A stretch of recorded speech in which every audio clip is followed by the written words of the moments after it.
Well, hello and welcome YouTube. Mr. Robinson back here with yet another brand new exciting video, all math-based of course, and as always, it's an honor and privilege to be serving you here today, as it is every day here in my virtual classroom. If you came from the day 1 review from before, this is the day 2 part. Now we're going off the quadratics and more to higher degrees, or at least I think that's expected from all these. We'll be doing some long and synthetic division along the way, possibly solving quadratics using quadratic equation or quadratic formula or completing the square. And using some other things in polynomials, given roots and stuff like that. So I'm going to jump straight into it. There are 12 questions here. We're going to state whether something's a factor. I might give a couple alternatives into how that stuff works here, but I'm going to go pretty fast on these like I did the last one. I'm going to divide these, probably go synthetic here, long division there, it looks like. Write a polynomial of least degree. We'll get into that a little bit. And then the backside here, state rational zeros, then find them. Might have to use a calculator for that. And factor each and find all roots for the last 4. So they get a little bit bigger, less problems than the last one, but a lot more stuff. So the first 2, state if something's a factor of the given polynomial. There are a couple ways you can do this here. Given that this is a quadratic, here's one way we could do this. 8a squared minus 14a plus 6. You could try and factor this and ask, does 8 minus 1 exist as one of them? Right? Literally, I could factor a 2 out of here. Oh, whoops, that's a 4a squared. Let me try that again. You could factor a 2 out of here. And try and decide, I'd have to have a 4a right there with a. Because the odd number there. And a negative 3, let's see, a negative 3, negative 1 like that. Negative 4 minus 3 is negative 7. Yes, that works. So yeah, a minus 1 is a factor of this thing. I factored the quadratic because I could. So that's one way I could do it. The other 2 ways that's kind of expected, because they're not often quadratics here, is you either use synthetic division with the root. The root is 1, and you use synthetic division right here, or long division, but I'd use synthetic, and see if you get a 0 remainder. What did I just do? 8, negative 6, and then, oh, this is a plus 6, and negative 6 and 0. Sorry about that. You get a 0 remainder, so yes. Alternatively, you could substitute the root in for this thing right here, and you get 8 minus 14 plus 6, which is negative 6 plus 6, which is 0. So also yes. So there are 3 different ways you could do that. Factor the quadratic, use synthetic, and the other 2 that are more normal, use synthetic division, see if you get a 0 remainder, or use the root and plug it into the thing, to the polynomial here, and see if you get 0 out. Yes, this thing is a factor for that reason. Again, a 0 remainder does that. If you have a remainder that's non-zero, or this thing doesn't equal 0 when plugging it in, then there's that. Like number 2 here, I can't factor this like the quadratic, so I'm either going to substitute negative 7 into here, which would be a lot bigger stuff. I don't know 7 to the 4th off the top of my head. I'm going to leave that one out. But I will say, if it does have a 0 remainder, then it means this. If it doesn't, then it means that. But I'm going to use its root in synthetic division right here. So we got a 1, x to the 4th, 5x cubed, negative 10x squared, 26x, and negative 24. And let's go fast on that guy right there. So this, if I did everything right, I get a negative 10 remainder, which also means f of negative 7 equals negative 10. Either or, that's a no. In this case here, no, x plus 7 is not a factor.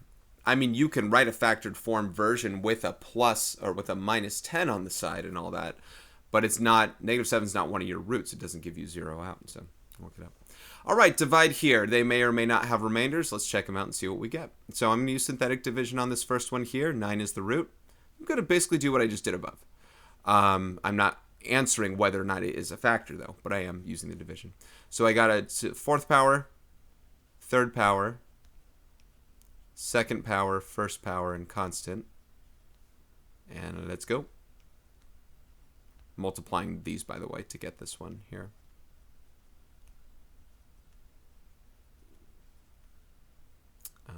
So there's a remainder on this guy right here. Remainder's negative 5, so this divides into 9r cubed minus 8r squared plus 5r plus 9. And we're subtracting 5 all over r minus 9 right there. That's the remainder bit on that. This one I'm inclined, or not inclined, I'm going to use instead long division. This can't factor, and if it could, then I could, I'm going to use long division straight up right here. So 3x squared minus 7x plus 1. It's actually not too bad to work out anyway. We only got to do it a few times, I assume. Now be careful here. There's no x squared term. I mean, I'm going to leave a little bit of space. You could put plus 0x squared if you'd like to. You can leave no space if you want. Just make sure you only combine things that would combine. 3x squared goes in 3x to the fourth, x squared times. Multiply these guys, 3x to the fourth. Negative 7x times that is negative 7x cubed. And 1 plus x squared is 1x squared right there. And like I said, it doesn't combine with these two here. So subtract and gone. Subtract the negative, you get 12x cubed. Subtract 0 with x squared, you get negative x squared. And then negative 59x plus 9. Okay, 3x squared goes into 12x cubed, 4x times. Multiply those, you get 12x cubed, negative 28x squared, and then 1 and 4x is 4x. Subtract those, boom. Subtract the negative, you get 27. That's not a 7. You get 27x squared. Subtract that is negative 63x and plus 9. 3x squared minus 7x plus 1. 3x squared goes into 27x 9 times. 27x squared 9 times. Multiply that. It's 27x squared. Negative 7x times 9 is negative 63x. And 1 times 9 is 9. Hey, look at that. They subtract. Boom, boom, boom. 0 remainder. So your quotient is x squared plus 4x plus 9. No remainder. And no, I'm not asking you to factor anything more out, by the way, and that can't factor more even if so. And that's it. Okay, write a polynomial function of least degree with integral coefficients that has the given zeros, and also wipe out the watermark. All right, there we go. Okay, 0, 1/2, and negative 4. These are all rational values, so I don't need more things. Least degree means this will be a cubic. So x equals 0 is one of my roots, 1/2 is one of my roots, and negative 4 is one of my roots. That means that my factors are, I'm not going to say x minus 0. I'm just going to say x, right? X is one of my factors here. X minus 1/2 could be, but I'll tell you what, we need to get integral coefficients, so I'm going to do something with that. And then x plus 4 would be one of my factors as well. So there's something-ish there, but I gotta make these things integers here. I'm going to multiply everything in here by 2 times 2 there. So instead it's going to, that's not squared, by the way. That's times 2. So instead I'm going to make that guy inside there. I have an x here, and I'm going to make that 2x minus 1. You know what I mean? We got to go ahead and get integers out from that. So I'm going to start by foiling this one right here, and then I'll kind of go to town on it with the x. Really just adds the degrees here. But when I FOIL this, I get 2x squared plus 8x minus 1x is plus 7x, and then minus 4 times x there is 2x cubed plus 7x squared minus 4x. So that one has those 3 zeros out if you solved it. Right, that's that. Here's the factored form. Here's the factored form. Here's the standard form. I don't know which one would be expected in any sort of way, but they are both polynomials. All right, x equals 5 with a multiplicity of 2, and then negative 3i. So let's talk about the multiplicity of 2 aspects to start with. That means x minus 5 is a factor. X minus 5, but it's actually a factor twice. With a multiplicity of 2, that means it's squared. With this 3i, that also means positive 3i is going to have to be one of them. So x plus 3i and x minus 3i should be factors here. Here's the factored form. But I'm going to go ahead and also expand this thing out and get something a little larger for you.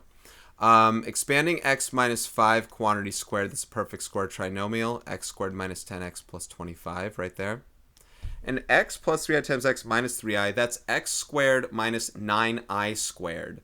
Or, because I squared is negative 1, that's x squared plus 9, like that.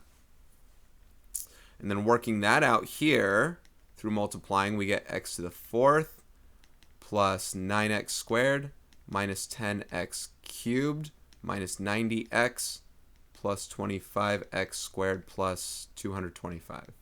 Whoa. Running out of room.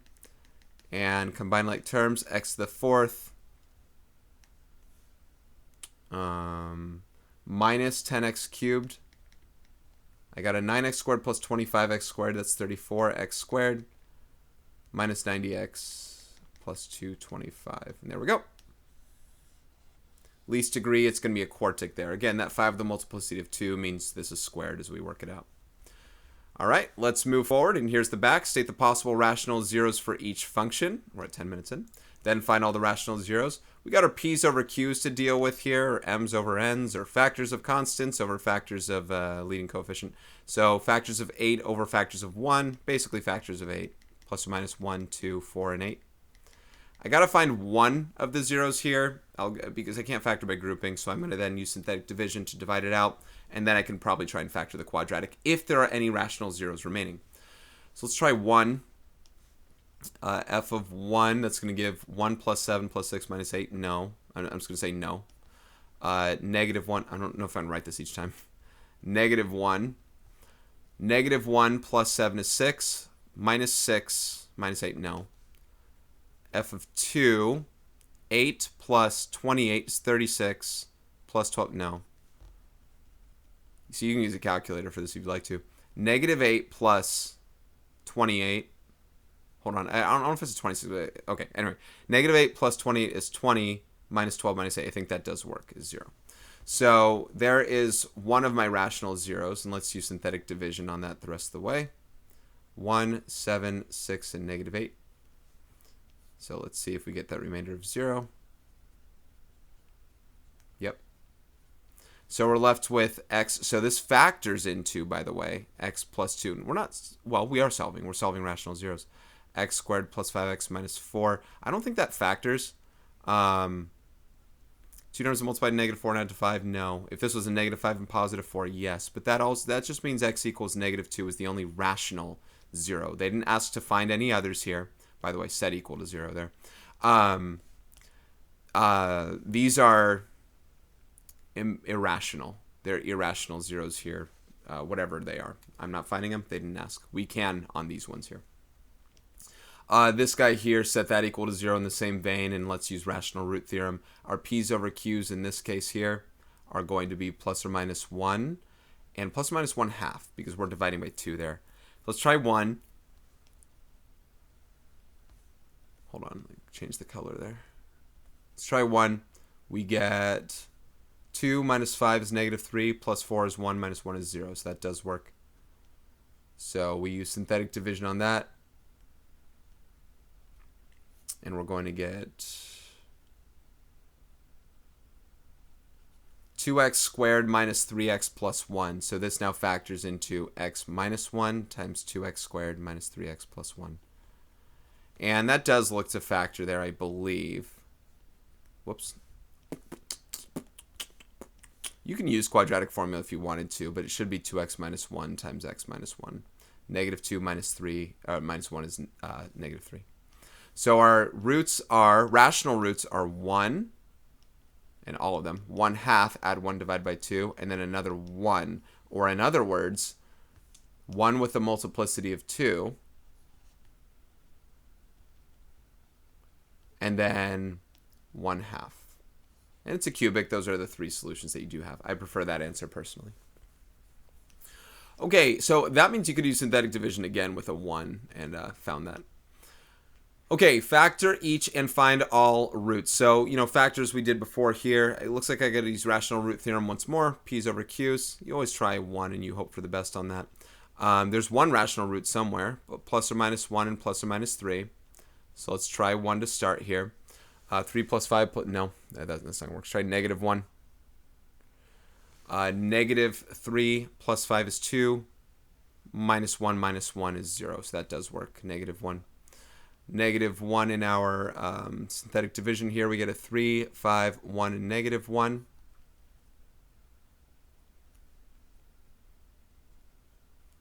And we're going to get, so they said factor each, so right? So this factors into x plus 1, that's the factor for the negative 1 root, and 3x squared plus 2x minus 1. It's possible, so equals 0, find the roots, either quadratic formula or it's possible that it's factorable. I'm going to try factorization because there are only so many factors of 1, right? Like plus 1 minus 1. 3 minus 1 is 2, so that does work out. So perfect. So all roots are also all rational roots here. So this works out. Negative 1, add 1 divided by 3, you get 1/3. And a negative 1 again.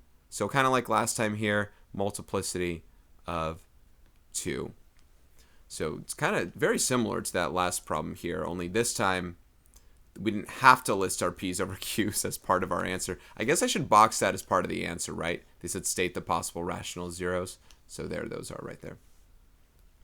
All right, number 10 looks like a difference of 2 cubes straight up. So you cube 3 to get 27. So 3x there. You cube 5 to get that. So a minus b times a squared plus ab plus b squared. Now this absolutely has imaginary zeros right there, but add 5 divided by 3, you get 5/3. And I'd love to use quadratic formula in this guy right here, the 9x squared plus 15x plus 25. That cannot factor, if you recall. So I'm going to start with the discriminant here and do my b squared minus 4ac, which is 225 minus 36 times 25. I think that's 900 because that's 4 quarters in a dollar. So 4 times 9 is 36 and 25. So, just magic math. So that's negative 675. Negative 675. And clearly, you can definitely get a 25 out of there when it comes to taking square roots. So I'm going to start with that, and an I, by the way. I times root 25 times root quarters in a dollar, right? 1, 24, 27. Ooh, there's more I can get than that. But let me start there. I'll start there. 27. So that's 5i times root 9 times root 3. Root 9 is 3, so 15i root 3. Okay, that was a lot of work there. So that'll be x equals negative 15, negative b, plus or minus the square root of b squared minus 4ac, all over 2 times 9 over 2a, which is 18. Reducing the fraction, we can divide all those by 3, so we'll get negative 5 plus or minus 5i root 3 over 6. So your 3 solutions are 5/3 and negative 5 plus 5i root 3 over 6 and negative 5 minus 5i root 3 over 6. All right, 2 more problems here. Yeah, a little bit longer of a video, but I'm still working it out kind of like I would. Number 11. No GCF from everything, but it looks definitely to be a factoring by grouping kind of problem here. I can definitely factor out a 25x to the 4th here, and I'm left with x squared plus 4, right? And then a negative 4 out of here, I'm left with x squared plus 4. So that's what I imagine there. So now I have a 25x to the 4th minus 4 with x squared plus 4 factored. This looks like a difference of 2 squares here of 5x squared minus 2 times 5x squared plus 2. And remember, you are asked to factor this first before solving the rest. And if you can't factor more, then you stop. Like a sum of 2 squares, I'm not factoring more for rational things. But this did factor to this. This is not a difference of 2 squares, so I do carry forward. Let's start with the first one here. 5x squared minus 2. I can add 2 divided by 5. You get x squared equals 2/5. And then you take the square root of both sides here. So you get x equals plus or minus root 2 over root 5. Rationalize that denominator there. And so you get x equals plus or minus root 10 over 5 like that, I do believe. This one's very much the same. You know, I'll tell you what, everything's the same, only that's a negative inside the square root. So that means an I pulls out of here. So another set of answers here is plus or minus I root 10 over 5 like that. It should be the exact same thing as these, only the imaginary set, right? That's all that changes. And then here, x squared equals negative 4. Take the square root of both sides. X equals plus or minus 2i, right? Square root of negative 4. Square root of 4 is 2. Square root of the negative is the I. So 6 solutions. This was a 6 power thing right there, and that's what was expected on that one. And the last one being a 5th power, we expect 5 answers. There is a greatest common factor of x right here for sure. We get 5x to the 4th plus 23 x squared plus 24. Hoping that can factor down more, definitely given the x to the 4th business. Otherwise, we got to go to rational root theorem. So I'm hoping for some 5x squared and x squared business here. I'm going to start with 6 and 4. 6 there won't work. 4, I don't think those work there. Let me be sure. Plus 6 is 30, and plus 4 and plus 20 and plus... No, that doesn't work. Let's go to 8 and 3. Oh, 6 and 4 wouldn't have worked because of odd number. So let's try 3 and 8. I think that'll work. 15 plus 8, that does work there. Okay. So here's our set. X equals 0 is one of them. And we got some, I'll go to this one next. X squared is negative 3. Take the square root of both sides. X is plus or minus I root 3. And then here, we subtract 8 divided by 5. We get negative 5. Oh, negative 8 fifths. Maybe I should show work. We get negative 8 fifths. Take the square root of both sides there, and I definitely pulls out of there, right? Or plus or minus, and I definitely pulls out. Square root of 8 is root 4 times root 2, or 2 root 2. So 2I root 2 over root 5. Rationalize that guy, multiply top and bottom by root 5, and we get plus or minus 2I root 10 all over 5. So 5 answers, 0, plus 2I root 10 over 5, minus 2I root 10 over 5, plus I root 3, minus I root 3. And there it is. All right, so that is it for those ones. Like I said, I plan to be fast. There's not a lot of teaching on that one. 21 minutes in about. So thank you so much for watching, and take care. And, you know, I don't know how much more review I'll do with these things. Upcoming next is probably graphing polynomials, but I will surely see you in that next one. See ya.